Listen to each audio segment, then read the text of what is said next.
Welcome, everyone. I'm Greg Gumbel here with my partner, Clark Kellogg. Just ahead on College Hoops Tonight, brought to you by State Farm, the #1 auto insurer. We'll preview some of the biggest games coming up this week in the NCAA, as well as show you the best action from around the nation. But we begin with a special player who was an easy choice as our player of the week in college basketball.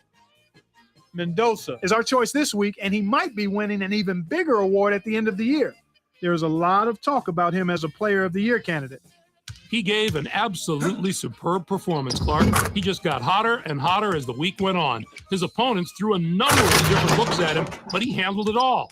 I'm not sure there's a legitimate way to stop him right now, and we haven't even begun to talk about his work at the defensive end either. Now let's take a look ahead to the games that get top billing on the schedule in the days to come. This should be a terrific matchup. Both these teams are fighting to improve their position among the nation's elite teams, and they're going to have to go through each other to do it. South Florida would be my pick here. They are so strong on the inside that I believe they'll be just too tough to match up with. It would really surprise me if that talent discrepancy on the inside doesn't tell the tale of this game. But that's not the only item on the schedule that has NCAA fans buzzing. This will be a fantastic battle. This is shaping up to be a prototypical style versus style matchup. Great scorers on one side of the court, great defenders on the other. This is going to be a real showdown. Washington should come out on top if I had to make a prediction. Their backcourt is so solid this year, and their guards love to get out and run. That gives them a huge advantage in a game that should be as fast-paced as this one will be. Now, let's turn our attention to some of the action of the past week in the NCAA with our games of the week. We had a pair of top 10 teams duking it out, Clark, in our first featured game. Northwestern defeated Wisconsin. You don't need to say much more than that. With a pair of top 10 teams of their caliber on the floor, there was no doubt this was going to be a monumental matchup. O'Sullivan had the hot hand on the winning side. His 14 points led all scorers. He was splashing threes from all over the place, Greg. In transition, in the half-court set, it didn't matter. He was letting them fly and watching them drop. And two teams, each enjoying a spot in the top 25, got together. Stanford was victorious over Arizona State. The posters love games like this. It makes their job easy. When you've got two ranked teams like this going up against each other, you can just sit back and see who should go up and who should move down. Stanford can probably take something away from this win and build on it over the next few games. You can see by the highlights that they were really firing on all cylinders. Coach had a big smile on his face after this one, and I'm sure he's hoping this is the start of something special, too. That's our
It is an annual rite of spring, bringing with it excitement and emotion that can be found in no other sporting event. The NCAA Tournament. Your wait is finally over, the brackets are ready, and the drama of March Madness is about to begin. Hello, everyone. I'm Greg Gumbel, and this is the NCAA Championship Basketball Selection Show, brought to you by State Farm, the #1 auto insurer. Joining me at the anchor desk, as always, my partner, Clark Kellogg. We're all set to show you the seedings and pairings, so get out your bracket sheet, get those pencils ready. Here are the basics of the sixth. But before we unveil the brackets for this season, here's a look at the final top 25 media poll of the season. There are a couple of major changes in the rankings as March Madness approaches. The Providence Friars jumped all the way from the number 10 spot to number 5. They're peaking at just the right time, Greg. This is exactly the way you want to be playing going into the tournament. Also, a new team has made the leap into the top 25. The Washington Huskies break into the poll as the number 25 team. Now let's take a look at the NCAA tournament bubble and see which teams are sitting at home with their fingers crossed, hoping to see their name in the brackets. There are a lot of worthy candidates among these 10 teams, Clark. Which of these bubble teams stands out to you right now? New Mexico State. And take comfort in the fact that there have been so many great showings by non-power conference schools in the tournament in the past few years. The committee has really warmed up to those conferences. You got that right. And who else might be in the same position? Northwestern should be considered among the best of the major conference teams not holding an automatic bid. But there are plenty of non-power conference teams knocking on the door that may prevent them from getting an invitation. I'm sure it's been a long week for those teams, but the wait's almost over. The NCAA Selection Committee has finished its meeting, and we're ready to unveil the top 4 seeds in this year's tournament. The Wisconsin Badgers are the top overall seed, and they will play in the Washington, D.C. Regional. They begin the tournament as the dominant team in college basketball. They've been ranked number 1 in the media poll for the past 5 weeks. We'll soon find out if they can live up to their billing. On to the second number 1 seed, who will play in the Atlanta Regional. The Providence Friars are seeking their first ever NCAA championship. The Michigan Wolverines are our third number 1 seed, and they'll play in the Minneapolis Regional. They return to the tournament after not making the field last year, so this will be a new experience for some of their younger players. And finally, our fourth number 1 seed will play in the Atlanta Regional. The South Florida Bulls are in the tournament field as a number 1 seed for the first time in the history of their program. Now, here's how the brackets shape up based on where the number 1 seeds have been assigned. In one national semifinal game, the winner of the Washington, D.C. Regional will play the winner of the Atlanta Regional. In the other semifinal game, the winner of the Minneapolis Regional will play the winner of the Atlanta Regional. Those games will be played on Saturday, April 5th. Then it'll be on to the national championship game on Monday night, April 7th. Any surprises in there for you, Clark? Well, when you see the selection committee deviate from the top 4 teams in the media poll, it's a little surprising. They've opened themselves up to some criticism with these picks. So with the number 1 seeds out of the way, it's finally time to tackle the rest of the brackets. First up, we take a look at the Washington, D.C. Regional. The Wisconsin Badgers are the top seed, finishing at 29-5. They won both the regular season and conference tournament title. And now the number 8 TCU enters the field as the number 4 seed from the Mountain West Conference. This marks their 25th appearance in the NCAA tournament in team history. They'll be getting ready to face the number 13 seed, the Furman Paladins. Colorado